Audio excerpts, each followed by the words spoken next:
All right, welcome in to Vision Pros Live. With Jackson Callum, I'm your show host. We will be doing interviews for visionary entrepreneurs and guest leaders who are building fantastic visions out there.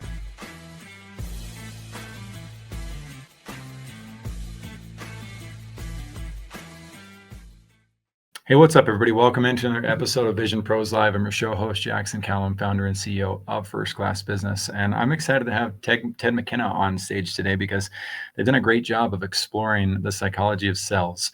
And when it comes to vision, I think it's so important to learn from all sorts of different perspectives, whether it's Jim Rohn, Brian Tracy, Alex Hermosi, Ted McKenna. There's a lot of different people who can help us with that.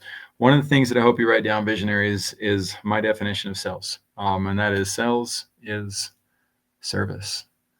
Take the pressure off yourselves. We're not high ticket closers in all scenarios. I'm sure there are some out there, one call closers, but at the end of the day, if you want healthy relationships, you want long-term relationships, then seek to serve in the process of inspiring people to want to accept your invitations and work with you. So that's my little input. But again, I'm always looking for people like Ted McKenna because there's so much more that I can do to learn how to expand my efforts to help others. So before I bring Ted back on real quick, a couple of the sponsors and opportunities for you to connect with other resources. Your network is your net worth. Junaid Ahmed of Home Studio Mastery, he builds some of the best podcast studios on the planet. I'm talking 30 to 50,000 studios. I am down here right now in Tulcan, Ecuador, in my little apartment temporarily, and absolutely love helping the people down here in these opportunities to pursue these humanitarian projects and really build up the 8 billion people out there who need a ton of help. But if you're looking for a high quality studio with the right type of lighting and you're looking to lead your industry per se, it's not a bad idea to have a great studio. He is one of the best. Then there's Dr. Danny Brissell. If you are a parent and you want your kids to be able to maximize their education, I highly recommend looking into DannyBrissell.com and the reading habit, especially for those of you with a little bit younger children, especially with boys that may be struggling to read. Danny is a genius and a wizard of education. His program, The Reading Habit, helps parents inspire their children to absolutely love to read. And that, of course, changes the trajectory of their lives as well. He speaks globally. He is a phenomenal hit. He is one of my best friends at this point. It has been very fun to work with him over the last year and a half and to see him influence my own ability to help my children with their reading. You got to get to know him. Then there's the Water Project. The Water Project helps millions of people get access to clean drinking water, something that I've taken for granted my entire life. I love how transparent they are about it. We do give monthly to the project. I'm not part of the project itself, but I do highly recommend. And my greatest wish for this show is when you hear this, that you decide to talk about this over dinner with your friends and family, or maybe share it yourself with somebody. You never know how far the ripple effect of doing good will go. And I remember when it came across me, it was the first time I ever thought about not having water. And I contributed to it. I've contributed ever since. So the ability to impact thousands of people across generations by providing this type of system and education to individuals, you can't help but feel all the feels about it.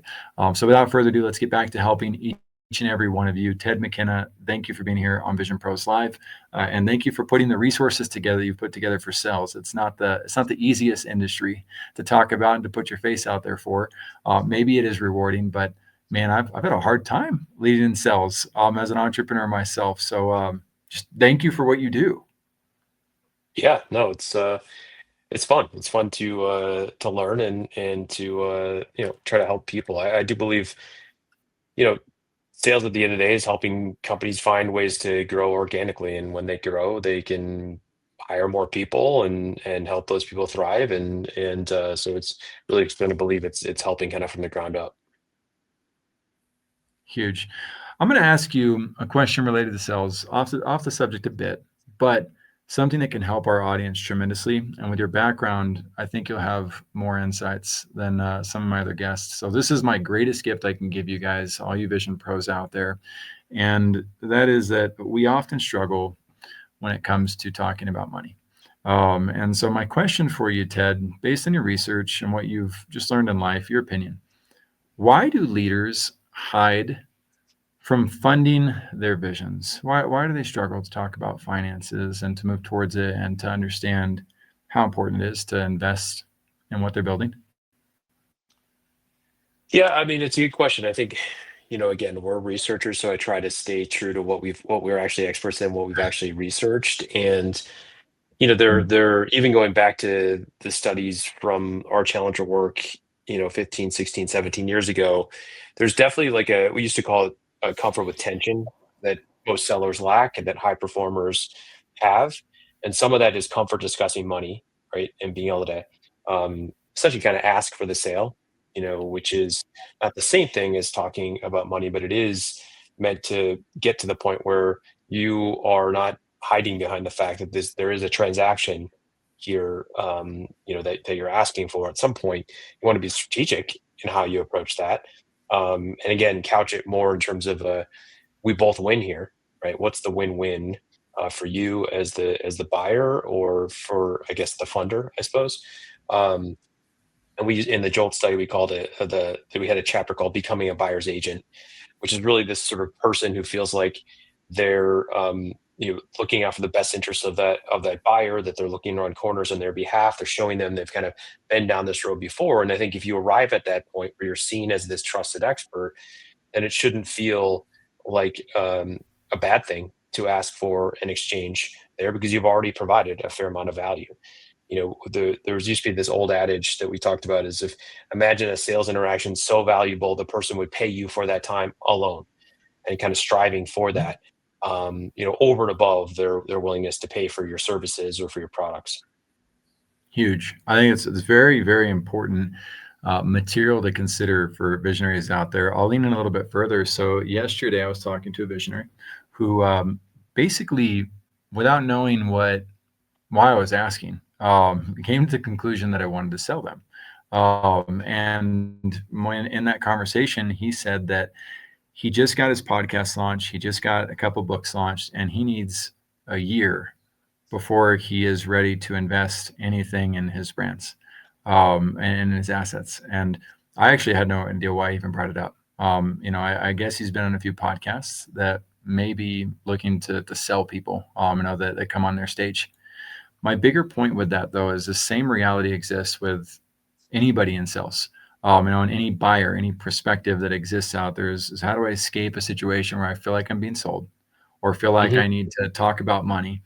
And the irony of it is a lot of people hear this question, how do leaders lean into finding their vision, or why are people scared of it? And they think, oh, venture capital, venture capital, venture capital.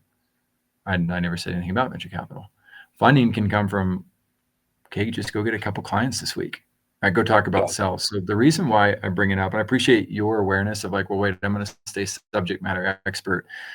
I am actually leading you audience right now to say, if these are questions that you feel uncomfortable with, that you're not quite ready for, this is where it's important to look into books like The Jolt Effect.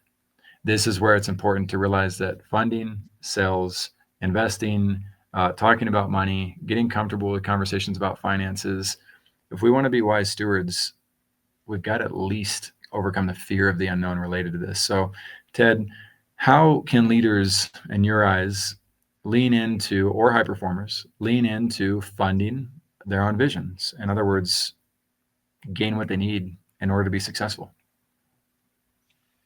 Yeah, I mean, look, I think what is a distinguishing characteristic of high performers, that's become very clear in the data, is that they are really careful about setting proper outcome expectations, and it kind of guides their approach, throughout.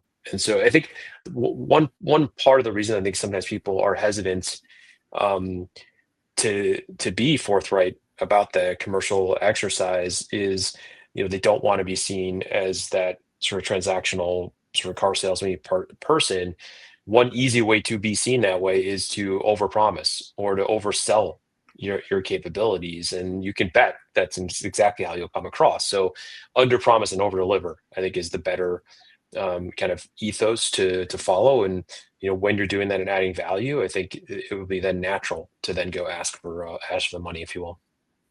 Gee, that is amazing insight. I'm going to be meditating on this Vision Pros. I wrote it down. High performers set proper outcome expectations, and to take this to the next level, my theory now is one of the challenges that you may run into as a high performer who sets proper outcome expectations is if you're dealing with a prospect who does the opposite.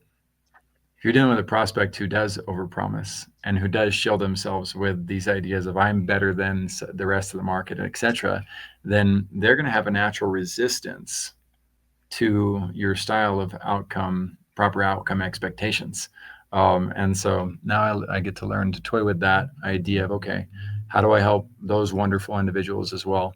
While also protecting myself if there's going to be a constant conflict related to, oh, I underpromise and over deliver. This person is constantly over promising and under delivering. That's naturally going to create a bit of a challenge. So, Ted, I know we're at the top of the hour. Do you need to run like right now? I do. Okay.